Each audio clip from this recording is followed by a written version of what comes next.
thank you for the warm welcome. It is always good to be in Berlin.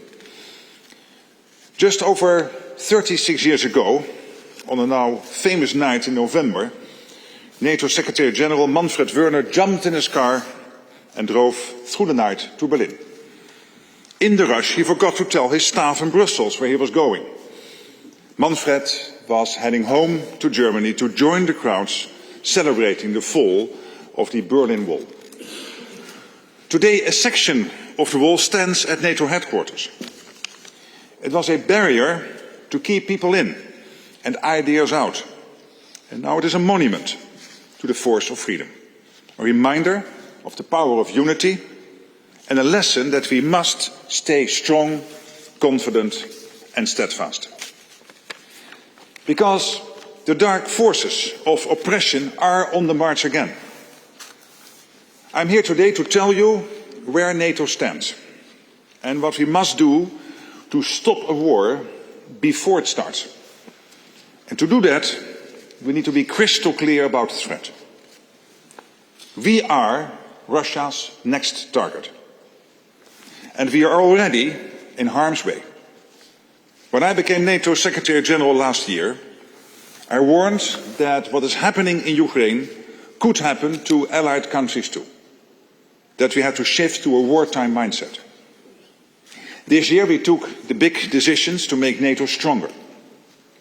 At the summit in The Hague, allies agreed to invest 5% of GDP annually in defence by 2035.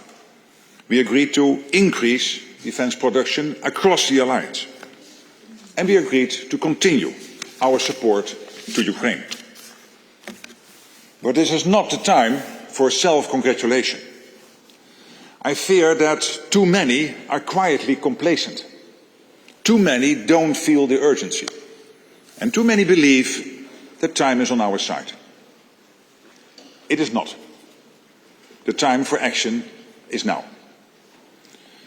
Allied defence spending and production must rise rapidly. Our armed forces must have what they need to keep us safe. And Ukraine must have what it needs to defend itself. Now. Our governments, parliaments and our citizens have to be in this together. So that we can continue to protect peace, freedom and prosperity. Our open societies, our free elections and a free press. We must all accept that we must act to defend our way of life now. Because this year, Russia has become even more brazen, reckless and ruthless towards NATO and towards Ukraine. During the Cold War, President Reagan warned about the aggressive impulses of an evil empire. Today, President Putin is in the empire-building business again. He is throwing everything he has at Ukraine, killing soldiers and civilians, destroying the havens of humanity, homes, schools and hospitals. So far this year, Russia has launched over 46,000 drones and missiles against Ukraine. Russia is likely producing 2,900 attack drones a month and a similar number of decoys to distract air defences. And in 2025, Russia produced around 2,000 land attack cruise and ballistic missiles. It is close to peak production. And while Putin is trying to destroy Ukraine, he is also devastating his own country. There have been over 1.1 million Russian casualties since he began his war in 2022. And this year, Russia has lost, on average, 1,200 troops a day. Think about that. More than 1 million casualties so far and 1,200 a day killed or wounded this year alone. Putin is paying for his pride with the blood of his own people. And if he is prepared to sacrifice ordinary Russians in this way, what is he prepared to do to us? In his distorted view of history and the world, Putin believes that our freedom threatens his stranglehold on power.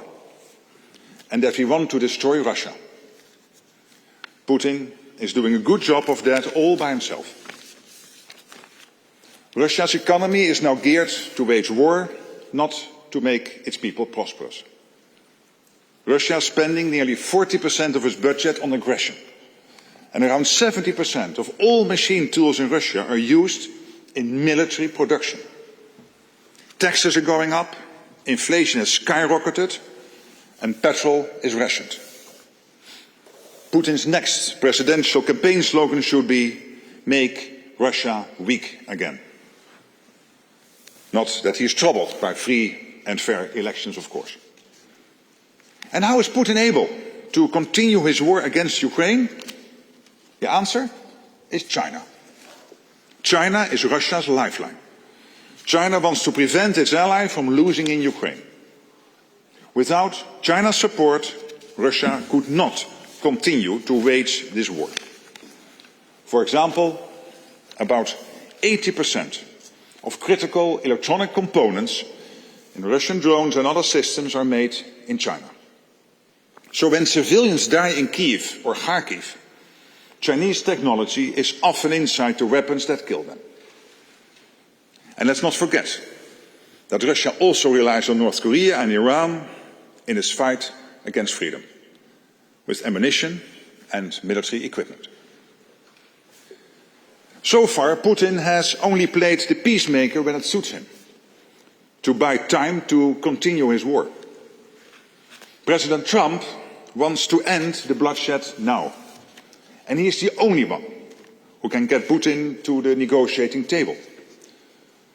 So let's put Putin to the test. Let's see if he really wants peace, or if he prefers the slaughter to continue. It is essential that all of us keep up the pressure on Russia and support the genuine efforts to bring this war to an end. NATO support means Ukraine can defend itself today, be in a strong position to secure a just and lasting peace, and be able to deter any Russian aggression in the future. Billions of dollars worth of critical military hardware is flowing into Ukraine, sourced from the United States, paid for by allies and partners. This is firepower only America can provide. We are doing this through a NATO initiative, indeed we call Pearl.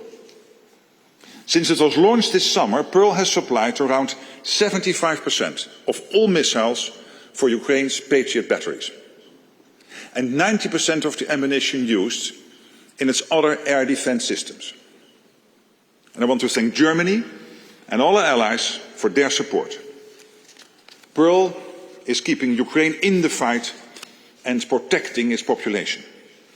And I count indeed on more allies to contribute to Pearl and to step up support to Ukraine in many other ways. Because we must strengthen Ukraine so they can stop Putin in his tracks. Just imagine if Putin got his way. Ukraine under the boot of Russian occupation. His forces pressing against a longer border with NATO. And a significantly increased risk of an armed attack against us. It would require a truly gargantuan shift in our deterrence and defence. NATO would have to substantially increase its military presence along the eastern flank. And allies would have to go much further and faster on defence spending and production. In such a scenario, we would long for the days when 3.5% of GDP on core defence was enough. The number would grow massively. And with that imminent threat, we would have to act fast. There would be emergency budgets, cuts to public spending, economic disruption, and further financial pressure. In that scenario, painful trade-offs would be unavoidable, but absolutely necessary to protect our people.